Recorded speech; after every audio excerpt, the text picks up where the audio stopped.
Hello dear students. तो बच्चों आज फिर से एक नई शुरुआत। आज हम लोग आगे केमिस्ट्री में शुरू करने जा रहे हैं टॉटोमेरिज्म।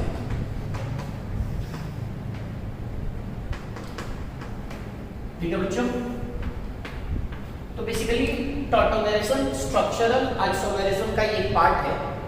टोटल 6 टाइप के स्ट्रक्चरल आइसोमर्स होते हैं, उसी में लास्ट पार्ट होता है टॉटोमर्स का।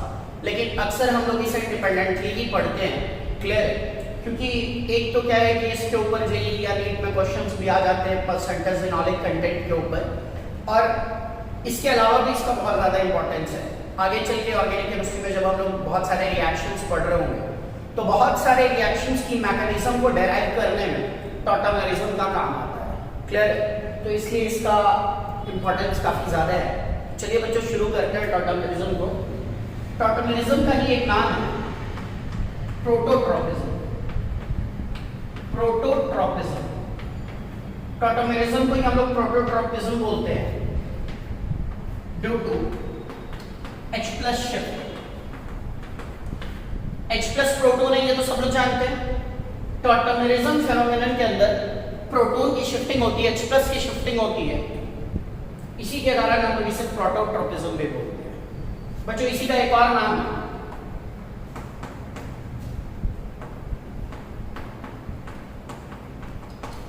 डेस्मोट्रॉपिज्म। डेस्मोट्रॉपिज्म बॉन्ड टर्निंग के फेनोमेनन को बोलते हैं। The phenomenon of turning of bond is called desmotropism. तो बच्चों कुल मिलाकर टॉटोमेरिज्म के अंदर प्रोटॉन शिफ्ट भी होती है, बॉन्ड टर्निंग फेनोमेनन भी होती है, जिस कारण से टॉटोमेरिज्म के और भी कुछ नाम हैं जैसे कि प्रोटोट्रॉपिज्म और डेस्मोट्रॉपिज्म। क्या बच्चों बात क्लियर है? ओके, चलिए सबसे पहले हम लोग टॉटोमेरिज्म का डेफिनेशन डाल लेते हैं।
चलिए बच्चों डेफिनेशन लिख लिया हमने, एक बार पढ़े दे रहा हूं। The phenomenon of existence of more than one structural isomeric forms. जैसा कि मैंने आपको बोला था tautomerism is a part of structural isomerism. ठीक है बच्चों, फिर से बोल रहा हूं, the phenomenon of existence of more than one structural isomeric forms in rapid dynamic equilibrium. ध्यान से, in rapid dynamic equilibrium resulted due to shifting of an atom।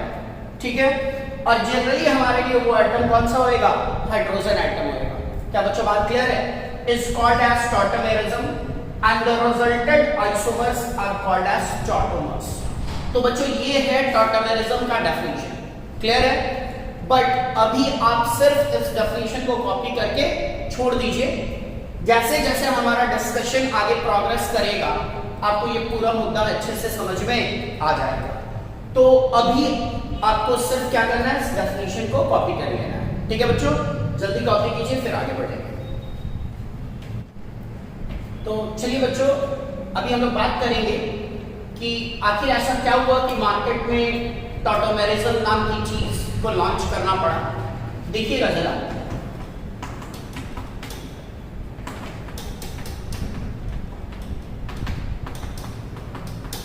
ये कंपाउंड है हमारे पास, इसका नाम है ethyl एसिटो acetate. Ethyl एसिटो acetate, short में हम लोग इसे EAA बोल देते हैं, इथाइल एसिटो एसीटेट। क्लियर है? तो एक साइंटिस्ट थे गोएथर नाम के, तो जब वो इस कंपाउंड की स्टडी कर रहे थे तो ये कंपाउंड बहुत अनाप शनाप रिएक्शंस दे रहा था, बहुत अनाप शनाप रिएक्शंस दे रहा था, अब्सर्ड रिएक्शंस दे रहा था। उनमें से कुछ रिएक्शन मैं अभी डिस्कस भी करूंगा आपके साथ। क्लियर है? तो चलिए पहले हम लोग उन रिएक्शंस को डिस्कस करते हैं, फिर हमें समझ में आएगा कि टॉटोमेरिज्म का मुद्दा आखिर आया किधर से। ठीक है, तो बच्चों मान लेते हैं इस कंपाउंड को थोड़ी देर के लिए X। क्लियर है? बहुत बड़ा कंपाउंड है, बार बार लिखूंगा नहीं मैं। ठीक है, तो जब इस X को ब्रोमीन वाटर से ट्रीट किया गया, ब्रोमीन वाटर से, क्लियर है? ऐसे लिखते हैं Br2H2O, आप स्लैश हटा के डैश भी डाल सकते हैं, दोनों एक ही चीज, ब्रोमीन वाटर से। तो ब्रोमीन वाटर का कलर जो होता है वो रेडिश ब्राउन कलर होता है। ठीक, तो जब इस कंपाउंड में इथाइल एसिटो एसीटेट में ब्रोमीन वाटर डाला गया तो क्या हुआ जरा देखिए, reddish brown colouration disappeared.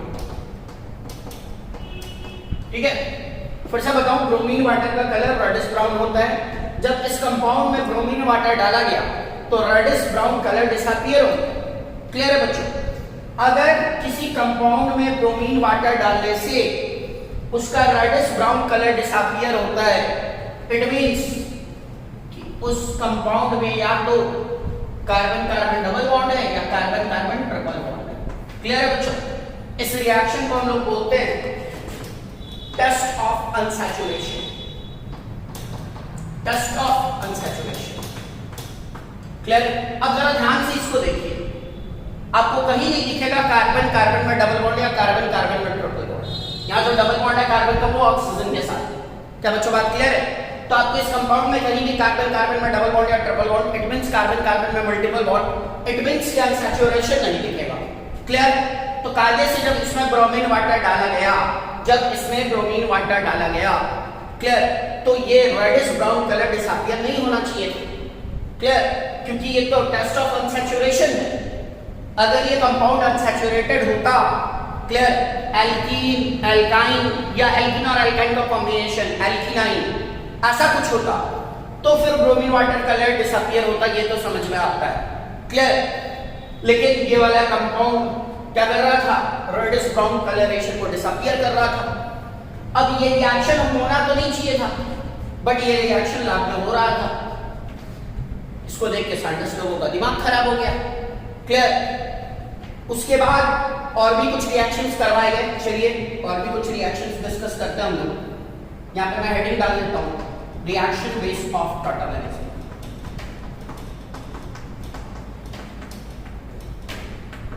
Reaction base of tautomerism. इन्हीं रिएक्शंस के आधार पे पता पड़ा कि कुछ ऐसा फेनोमेनन हो रहा है इस मॉलिक्यूल के अंदर, और उसी फेनोमेनन को हम लोग क्या बोलते हैं? टॉटोमेरिज्म। क्लियर है बच्चों? तो आगे बढ़ूं, ये फर्स्ट रिएक्शन था। इस X की रिएक्शन कराई गई FeCl3 के साथ। क्लियर? FeCl3 के साथ जब X रिएक्ट किया तो यहां से मिला coloured precipitate, coloured precipitate. Clear है बच्चों? और आपको मैं बताऊं कि FeCl3 के साथ रिएक्शन पे कलर्ड पीपीटी कौन देता है? एक ऐसा कंपाउंड जिसमें ऐसे ग्रुप्स प्रेजेंट हो, इन्हें हम लोग इनॉल बोलते हैं। इनॉल क्यों बोलते हैं?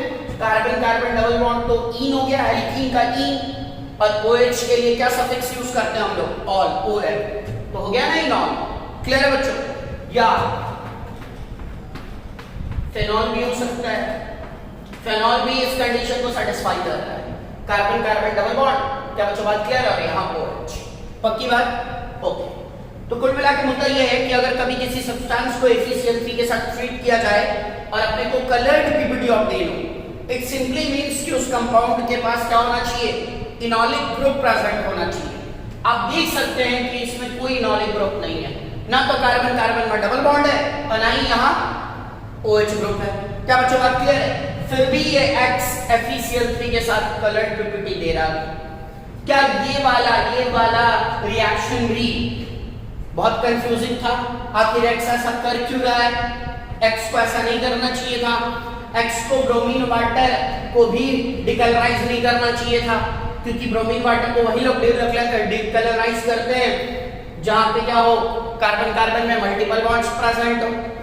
क्या बच्चों बात क्लियर है? चलिए नेक्स्ट रिएक्शन देखते हैं। जब इस X की रिएक्शन कराई गई सोडियम या पोटेशियम के साथ, कुल मिला के कोई भी एक्टिव मेटल आप ले सकते हैं, क्लियर है? तो यहां से क्या हुआ? हाइड्रोजन गैस लिबरेट हुआ। क्लियर? जब किसी भी सब्सटेंस का रिएक्शन हम लोग सोडियम या पोटेशियम से करवाते हैं और अगर वहां से हाइड्रोजन गैस लिबरेट हो रहा हो, इसका मतलब है presence of active H। Active H बच्चों क्या होता है एक्टिव H बताइए? हम लोग एसिडिक H को ही एक्टिव H बोलते हैं। एक ऐसा H जो बहुत इजीली H+ के फॉर्म में निकल जाए उसी को एक्टिव H बोलते हैं। क्लियर है? या उसी को एसिडिक H भी बोलते हैं। क्या बच्चों बात क्लियर है? हम कैसे चेक करते हैं एक्टिव H को? H bonded to more electronegative atom is called active H। Clear? अगर किसी कंपाउंड की रिएक्शन सोडियम या पोटेशियम से करवाई जाए, अगर किसी कंपाउंड की रिएक्शन सोडियम या पोटेशियम से करवाई जाए और अगर वहां से हाइड्रोजन गैस इवॉल्व हो जाए, इट मींस कि उस कंपाउंड में कैसा H है? एक्टिव H है, एसिडिक H है। क्लियर? एक्टिव H बोले तो H bonded to more electronegative atom। लेकिन बच्चों जरा आप यहाँ ध्यान से देखिएगा, आपको पता पड़ेगा H किससे बॉन्डेड है? कार्बन से ही तो बॉन्डेड है। क्या बच्चों बात क्लियर है? पक्की बात है? ओके। तो ये तीन रिएक्शंस जो थे बहुत ही कंफ्यूजिंग थे और इस स्ट्रक्चर को ये रिएक्शंस नहीं देने चाहिए थे, इसके बावजूद भी ये सारे ही रिएक्शन दिए जा रहा था। क्या बच्चों बात क्लियर है? नेक्स्ट देखिएगा बच्चों रिएक्शन नंबर 4।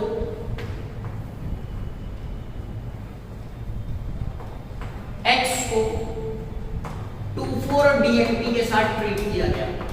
अभी मैं बताऊंगा व्हाट इज 2,4-DNP, टेंशन नहीं लीजिए, बस याद रखिए। जब X की रिएक्शन 2,4-DNP के साथ करवाई गई तो 2,4-DNP के साथ रिएक्शन पे इसने येलो पीपीटी दिया, येलो प्रेसिपिटेट। ठीक है बच्चों? 2,4-DNP के साथ येलो पीपीटी कौन देता है? कार्बोनिल्स देते हैं, एल्डिहाइड्स और कीटोन्स। क्या बच्चों बात क्लियर है? अगर किसी कंपाउंड में एल्डिहाइडिक या कीटोनिक ग्रुप प्रेजेंट है तभी वो 2,4-DNP के साथ रिएक्शन करके येलो पीपीटी देता है। क्लियर है बच्चों? ओके। ये भी रिएक्शन X दे रहा है। ये रिएक्शन देना तो समझ में आता है क्योंकि यहाँ पे हमें दिख रहा है कैसा ग्रुप है, बताइए? कीटोनिक ग्रुप है। क्लियर? तो 2,4-DNP के साथ येलो पीपीटी देने वाला रिएक्शन तो हमारे समझ में आता है। क्लियर? क्योंकि हमें यहाँ पे कीटोनिक ग्रुप दिख रहा है। ठीक है बच्चों? ये रिएक्शन, ये रिएक्शन, ये रिएक्शन, ये रिएक्शन, सारी रिएक्शन दे रहा था ये मॉलिक्यूल। क्लियर? चलिए अब बात करते हैं व्हाट इज 2,4-DNP। बहुत ध्यान से समझिएगा। NH2 bonded to NH2, इसे हम लोग बोलते हैं हाइड्राजीन। क्या बोलते हैं? Hydrazine. Clear? NH2 bonded to NH2 को अपन क्या बोलते हैं? जल्दी बताइए। हाइड्राजीन। क्लियर? ओके। अब जरा देखिए NH2 bonded to NH, एक H हटा के अगर मैं यहाँ पे PH जोड़ दूं, फिनाइल जोड़ दूं, तो क्या बोलेंगे इसे? इसे बोलते हैं फिनाइल हाइड्राजीन। ये था हाइड्राजीन, हाँ ना बोलो बच्चों। फिर क्या करा? NH2 एज इट इज, यहाँ वाले NH2 से एक H हटाया, PH जोड़ दिया, क्या बन गया? Phenyl hydrazine. Clear? Phenyl hydrazine. Clear? Okay. अब जरा देखिए, अगर इस पोजीशन पे मैं लगा दूं NO2 और इस पोजीशन पे भी मैं लगा दूं NO2, क्या बच्चों बात क्लियर है? पक्की बात है? ओके। तो देखिए क्या ये 1, ये 2, ये 3 और ये 4, तो क्या हो गया, सेकंड और फोर्थ पोजीशन पर नाइट्रो ग्रुप लग गया। क्लियर, तो यही है 2,4 डाइनाइट्रोफिनाइल हाइड्रोजन। क्लियर, यही है आपका 2,4-DNP। शॉर्ट में लिख देते हैं 2,4 डाइनाइट्रोफिनाइल हाइड्रोजन। क्या बच्चों बात क्लियर है? पक्की बात है। और ये सब किसके डेरिवेटिव है? ये सब अमोनिया के डेरिवेटिव है। आप सोचिए कि हाइड्रोजन कैसे बना होगा, तो अमोनिया क्या है, NH2H है, H हटा के क्या करा, NH2 लगा दिया, तो क्या बन गया हाइड्रोजन। तो हाइड्रोजन किसका डेरिवेटिव है? अमोनिया का डेरिवेटिव है। फिनाइल हाइड्रोजन किसका डेरिवेटिव है? हाइड्रोजन का डेरिवेटिव है। 2,4 डाइफिनाइल हाइड्रोजन किसका डेरिवेटिव है? फिनाइल हाइड्रोजन का डेरिवेटिव है। तो कुल मिला के सभी अमोनिया के डेरिवेटिव है। क्या बच्चों बात क्लियर है? ओके, तो आई होप कि आप समझ गए होंगे कि 2,4-DNP क्या होता है। फिर से बताऊं कि अगर कोई कंपाउंड 2,4-DNP के साथ ट्रीटमेंट पे येलो पीपीटी प्रोड्यूस कर रहा है, इट मींस कि उसमें एल्डिहाइड क्या कीटोनिक ग्रुप है। तो हमारा जो मॉलिक्यूल था ये वाला इथाइल एसिटोएसिटेट, वो 2,4-DNP के साथ येलो पीपीटी दे रहा है। ये रिएक्शन तो हमारे समझ में आती है। क्लियर, ऐसा होना हमारे समझ में आता है क्योंकि यहाँ पे कीटोनिक ग्रुप है। क्या बच्चों बात क्लियर है? लेकिन इसके पहले के तीन रिएक्शन हमारे समझ में नहीं आ रहा है। X को ये रिएक्शंस नहीं देने चाहिए थे, फिर भी ये दे रहा है। क्या बच्चों बात क्लियर है? ओके, चलिए एक और रिएक्शन दिखाता हूं आपको।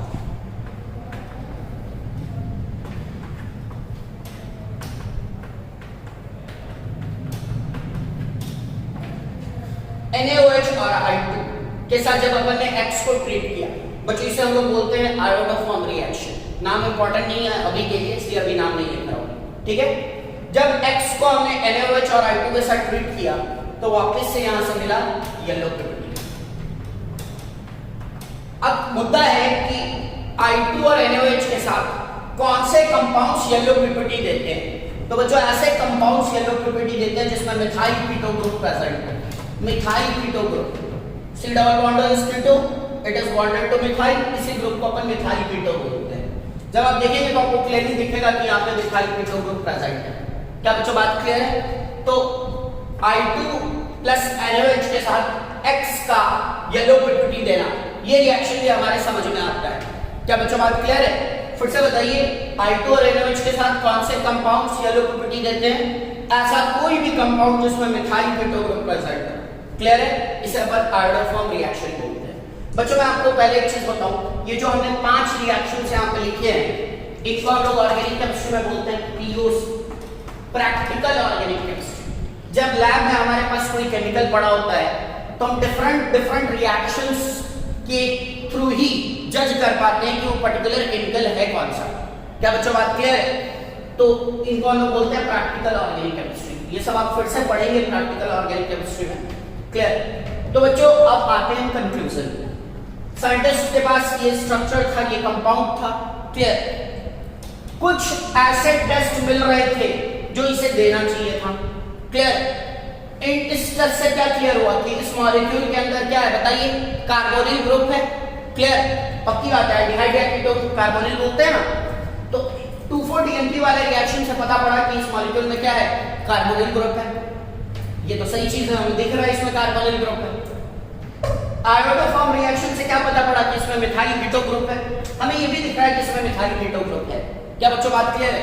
लेकिन ये जो 3 रिएक्शंस थे, ये कायदे से तो इसे नहीं देने चाहिए थे, लेकिन फिर भी ये रिएक्शंस हो रहे थे, इनके पॉजिटिव टेस्ट मिल रहे थे। क्या बच्चों बात क्लियर है? ओके, तो साइंटिस्ट लोगों का बिल्कुल दिमाग खराब हो गया कि आखिर ये रिएक्शंस आ क्यों रहे। फिर साइंटिस्ट लोगों ने गौर करना चालू करा कि ये रिएक्शंस कौन कौन देता है। रेडिश ब्राउन डिकलरेशन के मिलने का मतलब है कि इस मॉलिक्यूल में जरूर कार्बन कार्बन में मल्टीपल बॉन्ड भी होना चाहिए। क्या बच्चों बात क्लियर है? ओके, FeCl3 के साथ येलो पीपीटी मिलने का मतलब है इस कंपाउंड में जरूर से इनोलिक ग्रुप होना चाहिए। Enolic group. Clear? Carbon carbon double bond और OH लगा हुआ, इनोलिक ग्रुप। नेक्स्ट, सोडियम या पोटेशियम किसी भी एक्टिव मेटल के साथ हाइड्रोजन गैस के लिबरेशन का मतलब है कि इस मॉलिक्यूल में एक्टिव H, एसिडिक H होना चाहिए। क्या बच्चों बात क्लियर है? यही से टॉटोमेरिज्म की थ्योरी डेवलप हुई। क्लियर?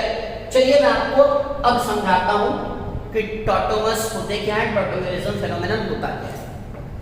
इसको कॉपी कर लीजिए।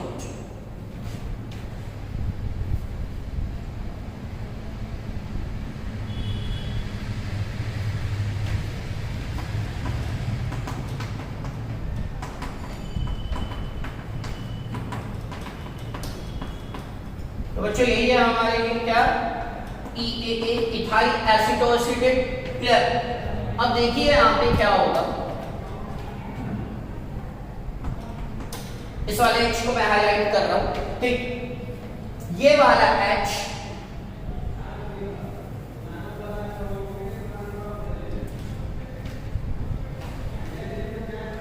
देखिएगा बच्चों,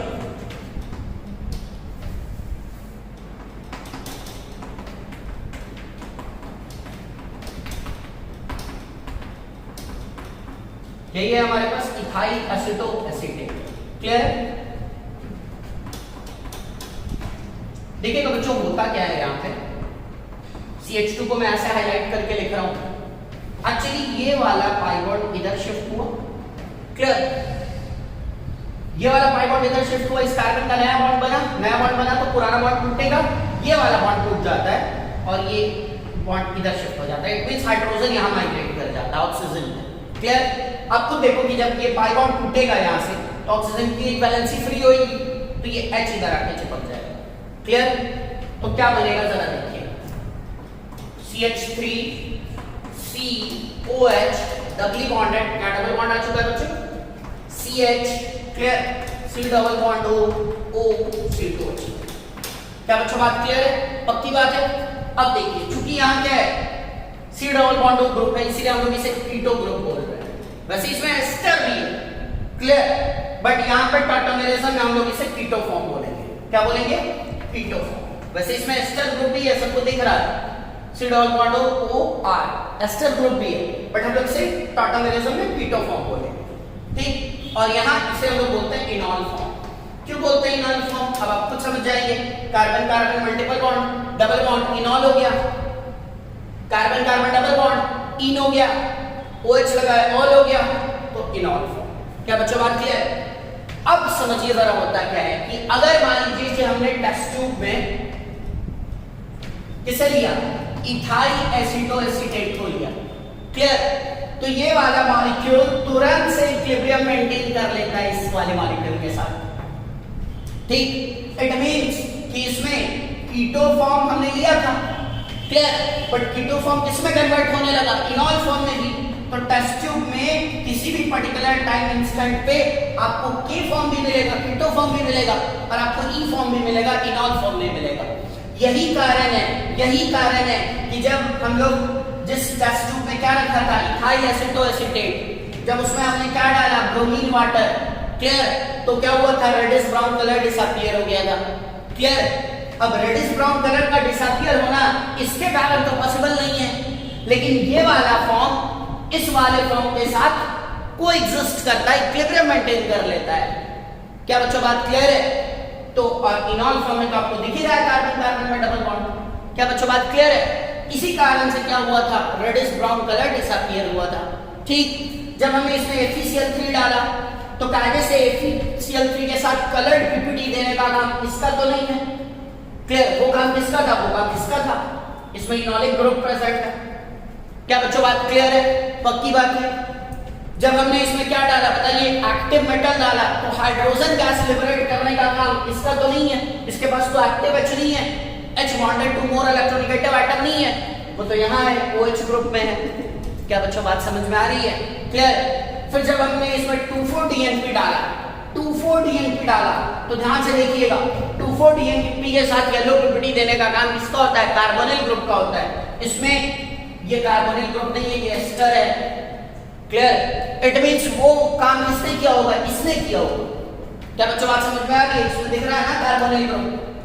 फिर जब हमने इसमें क्या करा होगा बताइए, बेसिक मीडियम में I2 डाला होगा, NaOH बेस है ना, NaOH के साथ I2 डाला होगा, आयोडोफिल्म टेस्ट कराई होगी। उस रिएक्शन का होना क्या बताता है कि उस कंपाउंड में मिथाइल कीटो ग्रुप है, वो रिएक्शन इस फॉर्म के कारण आया होगा। इट सिंपली मींस कि टेस्ट ट्यूब में जब हमने इथाइल एसिटोएसिटेट को डाला, क्लियर, तो क्या वो तो क्या हुआ,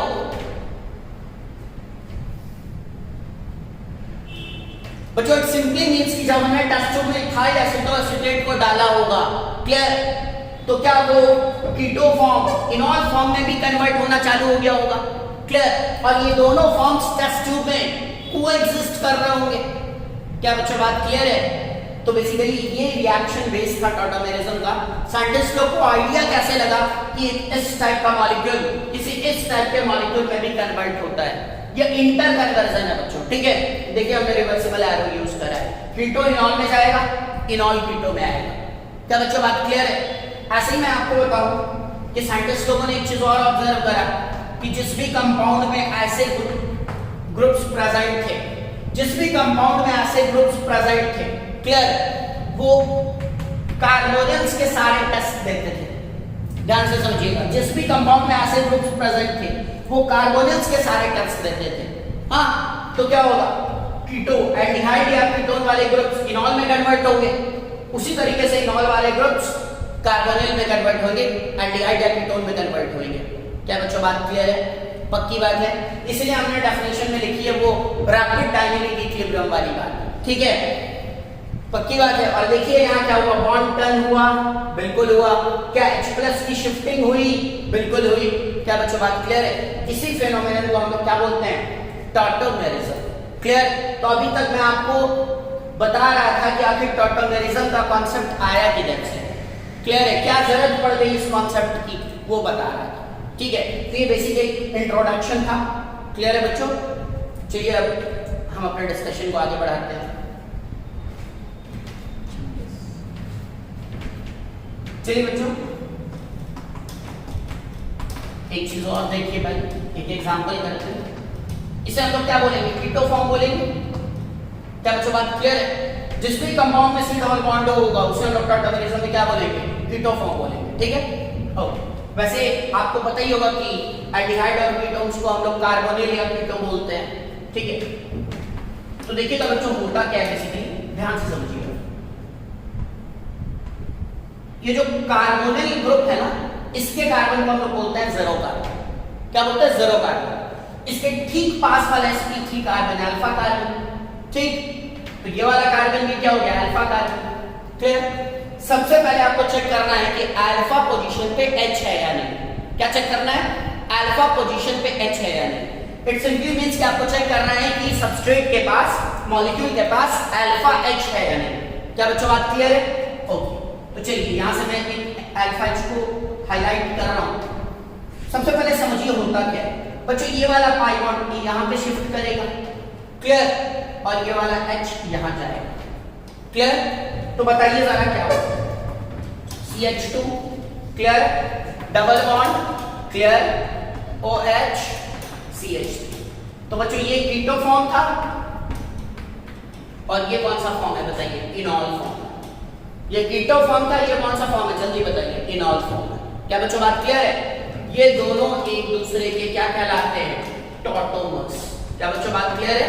और ये एक दूसरे के साथ इक्विलिब्रियम मेंटेन कर चुके हैं, रैपिड डायनामिक इक्विलिब्रियम में। तो टेस्ट ट्यूब में अगर आप कभी भी इस टाइप का कोई मॉलिक्यूल लेंगे तो वो कोएग्जिस्ट करेगा इसके साथ, क्लियर। या उल्टा भी बोल सकते हैं, अगर टेस्ट ट्यूब में अपन ने ये वाला मॉलिक्यूल लिया है, क्लियर, तो वो कोएग्जिस्ट करेगा इसके साथ, ठीक। मान लीजिए कि आपने इसको अल्फा बोला थोड़ी देर के लिए, आपने किसी टेस्ट ट्यूब में अल्फा ले लिया, क्लियर, पक्की बात।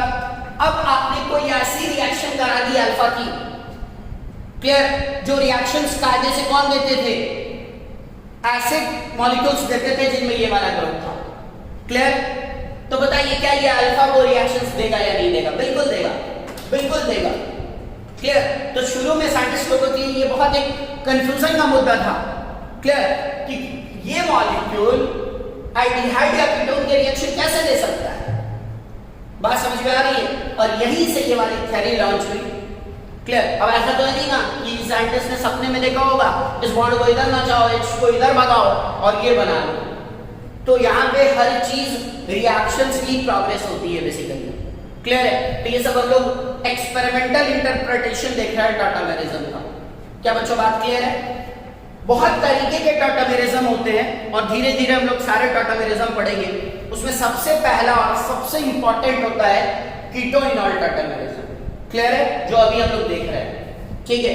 ये सबसे ज्यादा इंपॉर्टेंट होता है, सबसे ज्यादा डिस्कशन अपन किसी के ऊपर करेंगे, ठीक है? तो ये दोनों एक दूसरे के क्या हो गए? टॉटोमर्स हो गए। यहां तक तो क्लियर है? अब बच्चों एक चीज जरा ध्यान से देखिएगा, क्या इन दोनों का मॉलिक्यूलर फॉर्मूला तो सेम ही है? बिल्कुल सेम है। ये आइसोमर्स है तो मॉलिक्यूलर फॉर्मूला तो सेम ही होएगा। क्या बच्चों बात क्लियर है? ओके। अब जरा बताइए, क्या इन दोनों में फंक्शनल ग्रुप्स अलग अलग है? यहाँ पे कौन सा फंक्शनल ग्रुप है हमारे पास? बताइए। कीटोन है, और यहाँ क्या है हमारे पास? इनॉल है। क्या बच्चों बात क्लियर है?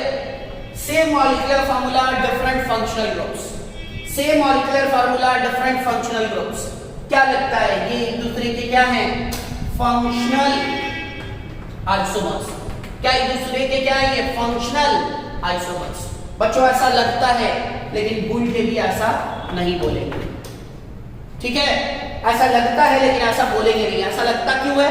मॉलिक्यूलर फॉर्मूला सेम है तो दोनों आइसोमर्स हैं, दोनों के फंक्शनल ग्रुप अलग अलग है, तो फंक्शनल ग्रुप अलग अलग होने पे अपन बोलते हैं ना कि वो फंक्शनल आइसोमर है। But in case of tautomers हम उसे फंक्शनल आइसोमर नहीं बोलेंगे। क्लियर है? मतलब and iota percent of doubt भी आपके दिमाग में नहीं आना चाहिए कि क्या सर हम इन्हें फंक्शनल आइसोमर्स बोल सकते हैं क्या? बिल्कुल नहीं बोल सकते हैं। क्लियर है? ये एक स्पेशल टाइप के आइसोमर्स हैं, इनको हम सिर्फ क्या नाम दे सकते हैं? टॉटोमर्स। क्या बच्चों बात क्लियर है? अब मुद्दा है कि सर फंक्शनल आइसोमर क्यों नहीं बोल रहे? तो बच्चों आपने टेस्ट ट्यूब में ये मॉलिक्यूल लिया, क्लियर, जो क्या था? एक कीटोन था, ये खुद से कन्वर्ट हो गया किसमें? इनॉल में, क्लियर। और क्या थोड़ी देर बाद टेस्ट ट्यूब में ये और वो दोनों कोएग्जिस्ट करेंगे, क्लियर है? और इन दोनों ने आपस में इक्विलिब्रियम मेंटेन कर दिया होगा। क्या बच्चों बात क्लियर है? ये फंक्शनल आइसोमर्स के केस में नहीं होता। बात समझ आ रही है? ये फंक्शनल आइसोमर्स के केस में नहीं होता। जैसे मान लीजिए CH3CH2OH आपका फेवरेट इथेनॉल, क्लियर, और CH3OCH3 डाइमिथाइल ईथर, ये दोनों आपस में क्या है? फंक्शनल आइसोमर है। क्या बच्चों बात क्लियर है? पक्की बात है। मान लीजिए किसी टेस्ट ट्यूब में हमने क्या ले लिया? बताइए, इथेनॉल ले लिया है, क्लियर है? पक्की बात है। तो क्या इथेनॉल खुद से ईथर में कन्वर्ट हो जाएगा? क्या इथेनॉल खुद से ईथर में कन्वर्ट हो जाएगा? ऐसा पॉसिबल ही नहीं है। और अगर ऐसा पॉसिबल हो जाए ना तो सारे बेवड़े निपट जाएंगे। क्यों? मजे में पीते हैं ना इसे, क्लियर। अगर ये इसमें कन्वर्ट हो जाए, ईथर क्या होता है? ईथर तो पॉइजनस होता है, तो सारा का सारा आपका ड्रिंकिंग अल्कोहल जो है, क्लियर, वो तो ईथर में कन्वर्ट हो जाएगा, वो तो पॉइजन हो जाएगा। सूंघने से आदमी बेहोश हो जाता है, पीने से तो मर ही जाएगा। तो अगर ऐसा होता है कि ये इथेनॉल अगर डाइमिथाइल ईथर में इंटर कन्वर्ट हो जाता, क्लियर, तो सारे बेवड़े तो ऐसे ही निपट जाते। क्या बच्चों बात समझ में आई? इट मींस कि फंक्शनल आइसोमर्स इंटर कन्वर्टेबल नहीं होते हैं, ठीक है? वो एक दूसरे के साथ इक्विलिब्रियम मेंटेन नहीं करते हैं। बट टॉटोमर्स इंटर कन्वर्टेबल होते हैं, ये एक दूसरे के साथ क्या, बोलिए जल्दी बताइए, इक्विलिब्रियम मेंटेन करते हैं। इसलिए आपको थोड़ा भी डाउट नहीं होना चाहिए, क्या सर हम इन्हें फंक्शनल आइसोमर्स की तरह भी कैटेगराइज कर सकते हैं? बिल्कुल नहीं। क्या बच्चों बात क्लियर है? अगर ये फंक्शनल आइसोमर ही होते तो अलग से नाम क्यों डालते? फंक्शनल आइसोमरिज्म में ही पढ़ लेते। क्या बच्चों बात क्लियर है? ओके, तो आपको इतना तो समझ में आ गया कि basically keto form, enol form होता क्या है, क्लियर है? और अभी तो मैं जुगाड़ से बता रहा हूँ, इस वाले बॉन्ड को इधर शिफ्ट करो, H को इधर घुमा के ले आओ, कीटो से इनॉल बन जाएगा। क्या बच्चों बात क्लियर है? वापिस से इनॉल से कीटो बनाना होगा तो क्या करोगे? पाइगॉन जहां से लाए थे वहीं जाके डाल दो, यहीं से लाए थे ना, वापस डाल दो। क्या बच्चों बात क्लियर है? H को उसके पुराने जगह पे पहुंचा दो तो क्या हो जाएगा बताइए? डबल बॉन्ड यहाँ डेवलप हो जाएगा और वापस से H आएगा तो यहाँ CH3 हो जाएगा। तो ये जुगाड़ है कीटो से इनॉल और इनॉल से कीटो बनाने का, क्लियर है? अभी हम लोग बहुत बेसिक बातें कर रहे हैं। अगले टर्म में बकायदा मैकेनिज्म के साथ मैं बताऊंगा कि कैसे कीटो इनॉल में और इनॉल कीटो में कन्वर्ट होता है, एक एक स्टेप करके दिखाऊंगा। क्या बच्चों बात क्लियर है? यहाँ पर कॉपी कीजिए फिर आगे बढ़ते हैं। चलिए बच्चों, कुछ पॉइंट्स लिख रहे हैं हम लोग। और अभी शुरू में हम लोग सिर्फ कीटोइनॉल टॉटोमेरिज्म पे डिस्कशन करेंगे। क्लियर? जब ये पूरा हो जाएगा तो फिर आपको डिफरेंट टाइप के टॉटोमेरिज्म्स भी दिखाएंगे, बट आपके लिए सबसे ज्यादा इंपॉर्टेंट कीटोइनॉल टॉटोमेरिज्म ही है।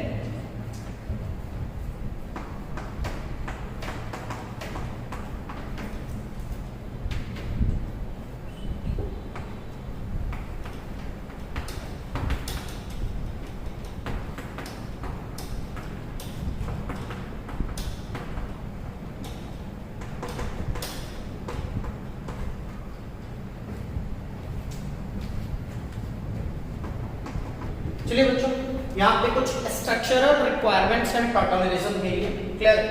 पहली चीज है there should be at least one multiple bond present in molecule. Clear? एक मल्टीपल बॉन्ड होना ही चाहिए मॉलिक्यूल के अंदर।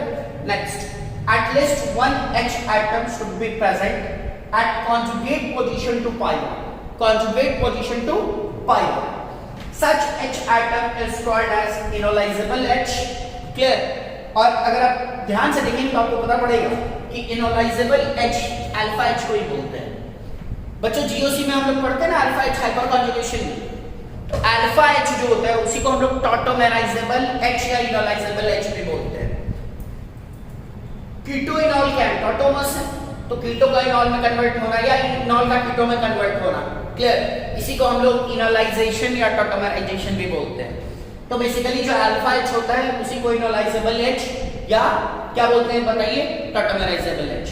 तो कुल मिला के मुद्दा ये है कि अभी हमने कीटो का इनॉल फॉर्म बनाया था, एसीटोन लिया था, फिर वहां पे हमने अल्फा H हाईलाइट किया था। क्या बच्चों बात क्लियर है? तो अल्फा H का होना जरूरी है किसके लिए? कीटो इनॉल टॉटोमेराइजेशन के लिए या इन जनरल किसी भी टॉटोमेराइजेशन के लिए। क्या बच्चों बात क्लियर है? अब देखिए, aldehydes or ketones with at least one alpha H is required for ketoenol tautomerism। ठीक, जो अभी मैं डिस्कस कर रहा था आपसे। नेक्स्ट पॉइंट जो है वो थोड़ा इंपॉर्टेंट है, यहां से अच्छे क्वेश्चन फ्रेम किए जाते हैं। If sp3 carbon with H atom is not directly bonded to carbonyl group। ठीक, sp3 carbon with H atom is not directly bonded to carbonyl group। Carbonyl group के ठीक बाजू में ऐसा है अगर, तब तो क्या यहीं पे अल्फा कार्बन पे H भी है। क्लियर? तो क्या हो जाएगा? टॉटोमेराइजेशन हो जाएगा, कीटोइनॉल में कन्वर्ट हो जाएगा। लेकिन अगर ये ना हो पाए, क्लियर, अगर ऐसा ना हो पाए तो क्या होगा? If sp3 carbon with H atom is not directly bonded to carbonyl group। यहाँ पे ये डायरेक्टली बॉन्डेड है। ये बात कब की है? जब डायरेक्टली बॉन्डेड ना हो। क्या बच्चों बात क्लियर है? हाँ। Then it should be present in conjugation with carbonyl group। Then it should be present in conjugation with carbonyl group for ketoenol tautomerism। बच्चों अक्सर क्या होता है कि बच्चे यहाँ तक तो समझ लेते हैं। क्लियर? यहाँ तक समझने के बाद उन्हें लगता है कार्बोनिल ग्रुप के ठीक पास वाले sp3 carbon that is alpha carbon पे H होगा, तो ऐसे कीटो को हम लोग इनॉल में कन्वर्ट कर देंगे। क्या बच्चों बात क्लियर है? कीटोइनॉल टॉटोमेराइजेशन हो जाएगा। जरा ध्यान से देखिएगा, क्या यहाँ पे कीटो ग्रुप है, अब बाजू में ये भी क्या sp3 कार्बन, ये भी क्या sp3 कार्बन, और दोनों ही के पास क्या है? दो H है, तो क्या यहाँ भी अल्फा H है। क्लियर है? Directly bonded to carbonyl group, तो यहाँ भी क्या हो जाएगा? कीटोइनॉल टॉटोमेराइजेशन हो जाएगा। लेकिन मजा तब आता है जब कुछ ऐसे क्वेश्चन फ्रेम किए जाते हैं। ध्यान से देखिएगा, अब बताइए, अब देखिए, चलिए यहां पे पाई बॉन्ड डाल दीजिए। अब क्या होगा? Carbon directly bonded to carbonyl carbon, यही दोनों है ना, कार्बोनिल कार्बन से डायरेक्टली बॉन्डेड यही दोनों कार्बन है। क्लियर? क्या ये अल्फा कार्बन है? नहीं बच्चों, अल्फा तो sp3 होना चाहिए। क्या बच्चों बात क्लियर है? तो ये sp3 है? नहीं है, नहीं है, तो बच्चे बोल देते हैं कि सर इसमें क्या कंडीशन मीट नहीं हो रहा हमारा, तो ऐसे केस में कोई टॉटोमेराइजेशन नहीं होगा, ये वाला कीटो फॉर्म इनॉल में कन्वर्ट नहीं हो पाएगा। बट ऐसा नहीं है, ऐसे क्वेश्चंस के लिए यहाँ पे ये वाला पॉइंट लिखा है, पढ़िए। If sp3 carbon with H atom is not directly bonded to carbonyl group। आप देख सकते हैं कार्बोनिल ग्रुप से ना इधर sp3 कार्बन है ना इधर sp3 कार्बन है, तो क्या करेंगे? then it should be present in conjugation, then it should be present in conjugation with carbonyl group for ketoenol tautomerism। GOC पढ़ने के बाद हर बच्चा समझता है कि what is called conjugation. Clear? ध्यान से लिखिएगा, pi sigma pi. Clear? Pi sigma. और बताइए क्या यहाँ sp3 है, इसके पास H है। क्या बच्चों बात क्लियर है? तो अगर कार्बोनिल ग्रुप के ठीक बाजू वाले कार्बन sp3 ना हो पाए तो फिर क्या चेक करना है? पॉइंट नंबर 4 अप्लाई करना है। आपको देखना है it should be present in conjugation with carbonyl group. क्या बच्चों बात क्लियर है? पक्की बात? पाई सिग्मा और यहां मिल गया आपको क्या? sp3 कार्बन और वहां पे आपको मिल गया H। तो यहां भी क्या हो जाएगा? कीटो इनॉल टॉटमराइजेशन हो जाएगा। इसी तरीके से जब इस तरीके से टॉटमराइजेशन होता है, इसी को एक नाम दिया जाता है स्पेस टॉटमरिज्म। क्या नाम दिया जाता है? स्पेस टॉटमरिज्म। अभी नहीं लिख रहा, जहां काम में आएगा वहां लिख दूंगा। क्या बच्चों बात क्लियर है? तो ये सब कुछ स्ट्रक्चरल रिक्वायरमेंट्स है टॉटमरिज्म के लिए। क्लियर? सारे पॉइंट्स कॉपी कर लीजिए और फील तभी आएगी बच्चों जब हम लोग क्वेश्चंस करेंगे। क्लियर? तो ऐसा नहीं है कि बस इनको रटते रहना है। हाँ, लेकिन जब कल के टर्म पे क्वेश्चन कर रहे होंगे या आगे आने वाले टर्म पे क्वेश्चन कर रहे होंगे तो ये सब पॉइंट्स दिमाग में रहने चाहिए, क्वेश्चन ही क्लियर हो जाएंगे। क्या क्लियर है? ओके।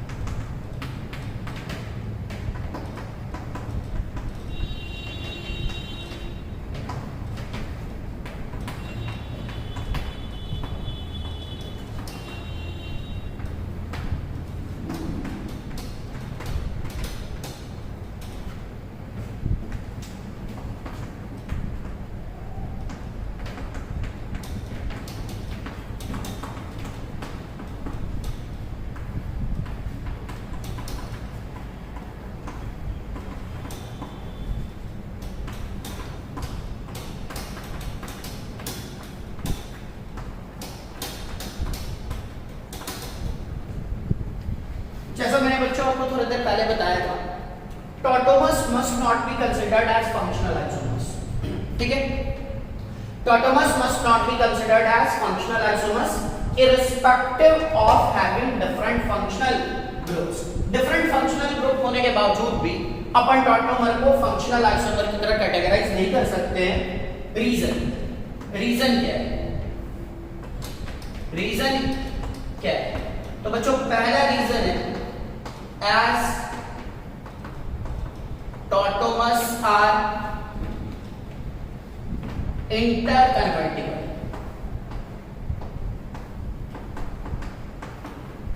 इंटरकन्वर्टिबल क्यों? Due to their existence in rapid dynamic equilibrium.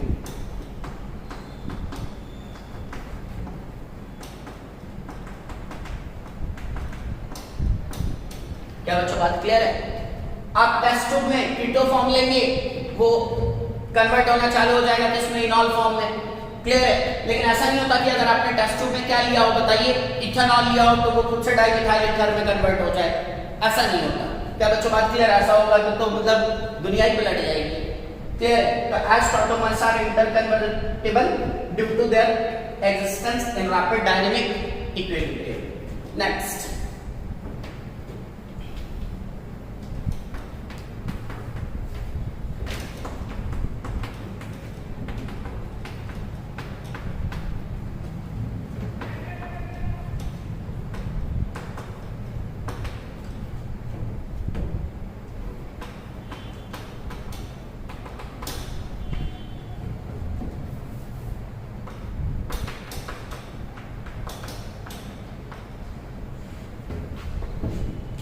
अगला पॉइंट है बच्चों, their separation is tough due to dynamic equilibrium. Their separation is tough due to dynamic equilibrium. बच्चों ऐसा समझिए कि मान लीजिए फॉर द टाइमिंग इसी टेस्ट ट्यूब में हमने क्या करा है? C2H5OH को भी डाला है। क्लियर?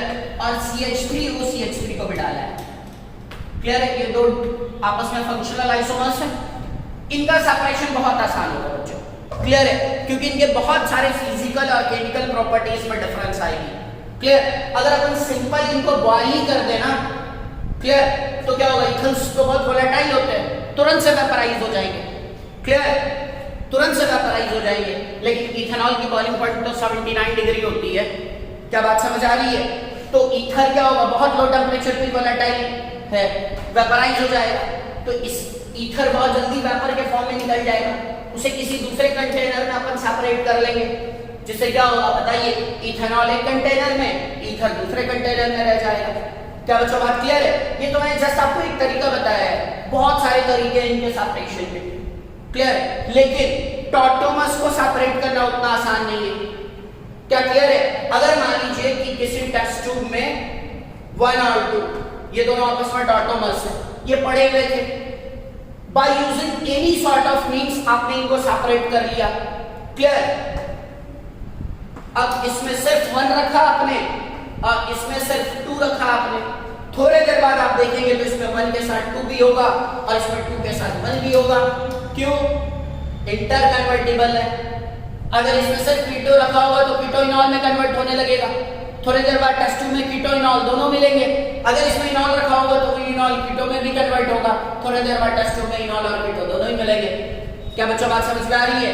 तो ये रीजंस हैं जिनके कारण अपन फंक्शनल आइसोमर्स को, या ऐसा बोलिए कि टॉटोमर्स को फंक्शनल आइसोमर्स की तरह ट्रीट नहीं करेंगे। क्या बच्चों बात क्लियर है? जल्दी से कॉपी कीजिए, आगे बढ़ते हैं।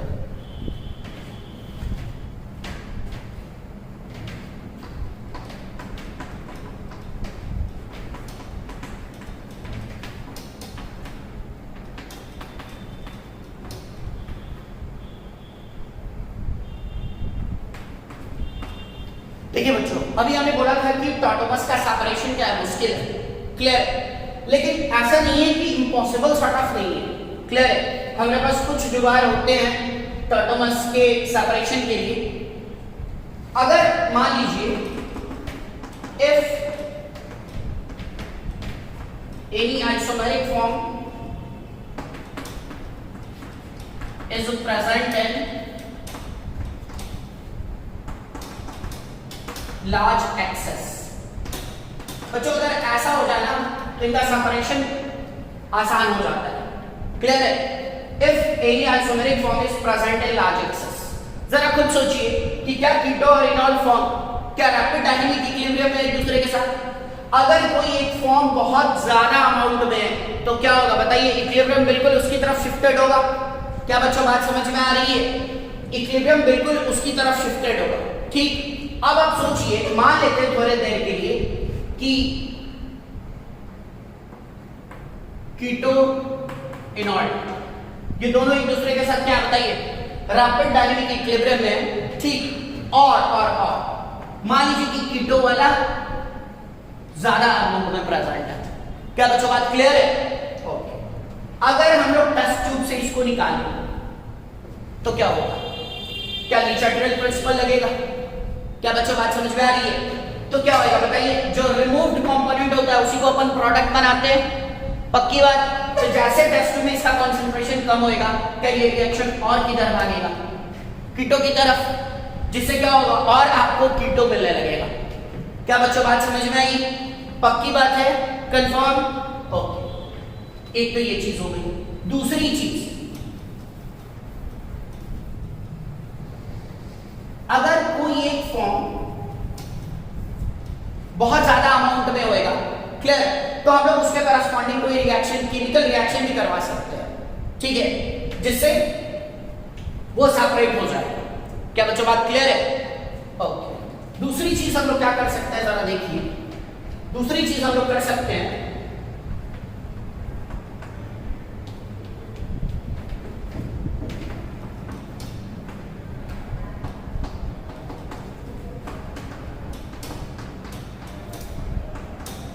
बाय रिमूवल ऑफ कैटलिस्ट और प्रोमोटर।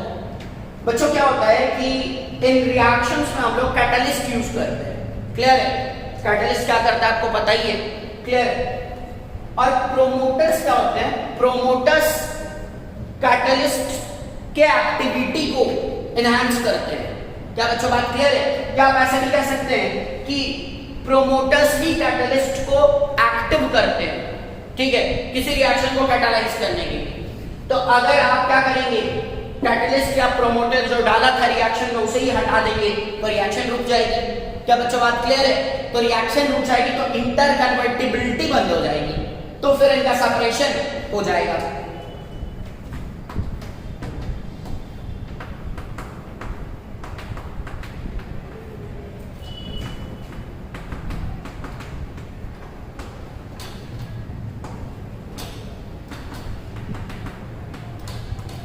देखिएगा बच्चों अगला क्या है, बाय एडिंग पॉइजन और inhibitor.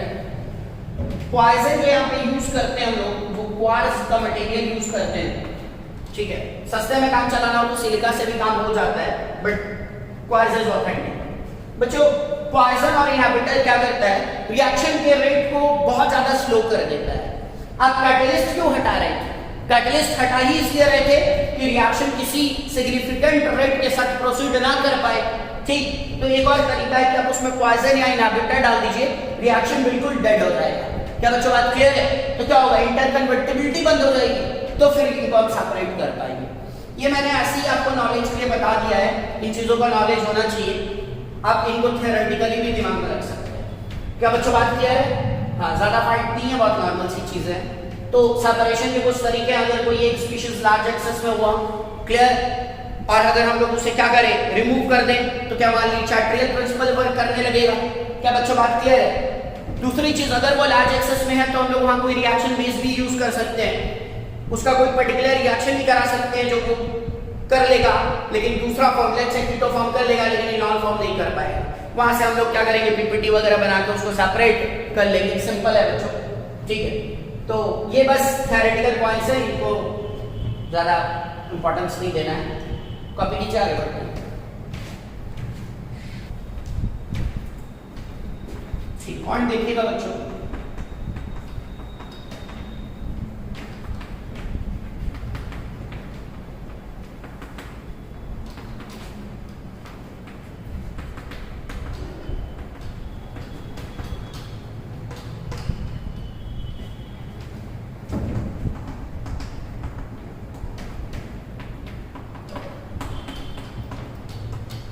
Tautomerism is basically an intramolecular acid base reaction.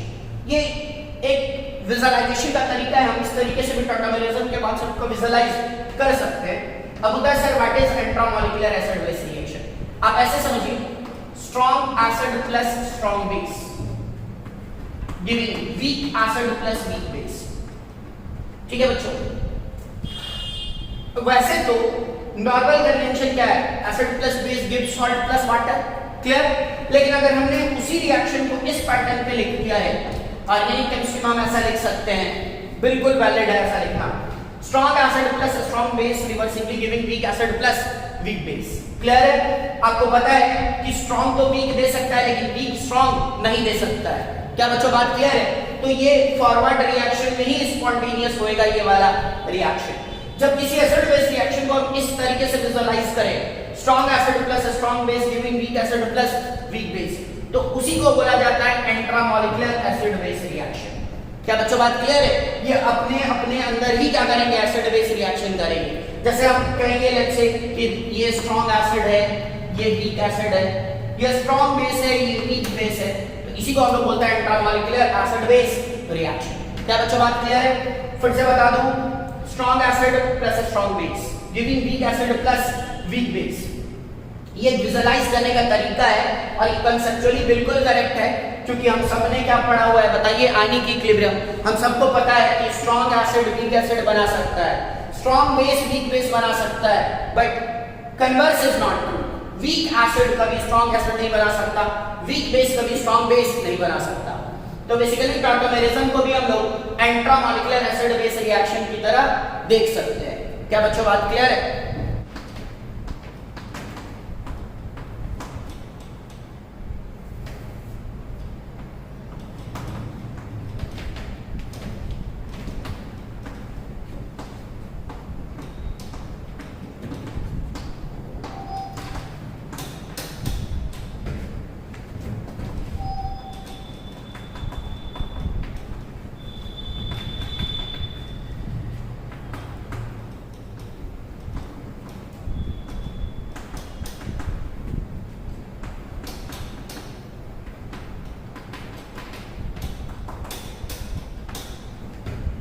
देखिएगा बच्चों क्या लिखा है, that tautomer which has weak acid and weak base part, that tautomer which has weak acid and weak base part is present in large quantity at equilibrium। बच्चों आप ऐसे समझो कि ये रिएक्शन किधर जाएगा, इधर ही जाएगा। क्या बच्चों बात क्लियर है, पक्की बात है। तो क्या होगा, इक्विलिब्रियम में क्या होगा, स्ट्रॉन्ग वाले पार्ट कम बचेंगे और वीक वाला पार्ट ज्यादा बचेगा। क्या बच्चों बात क्लियर है। तो इसका कम ही अमाउंट बाकी होगा, ये लेसर क्वांटिटी में ही प्रेजेंट होएगा जबकि ये मेजर क्वांटिटी में प्रेजेंट होएगा। क्लियर, क्योंकि ऐसे रिएक्शन का नेचर तो फॉरवर्ड जाने का ही होता है ना, इसीलिए हमने क्या लिखा है, that tautomer which has weak acid and weak base part, clear, is present in large quantity at equilibrium। क्या बच्चों बात क्लियर है। तो आप टॉटोमेरिज्म वाले फेनोमेनन को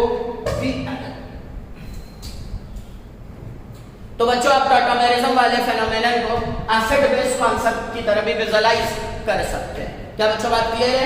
मैं फिर से एक चीज बता रहा हूं कि आज जो भी थ्योरी मैंने लिखाई है उसको लेके टेंशन लेने जैसी कोई बात नहीं है। जब अपन क्वेश्चंस करेंगे, ठीक है, डिफरेंट टाइप की चीजें डिस्कस करेंगे, तो आज के अंदर कॉपी में लिखे हुए एक एक पॉइंट क्लियर हो जाएंगे। तो आपको उसके लिए रत्ती भर भी बॉदर करने की जरूरत नहीं है। सर मत लिखने लगना, सर आज तो कुछ समझ में नहीं आया, सब समझ में आएगा, सब समझ में आएगा।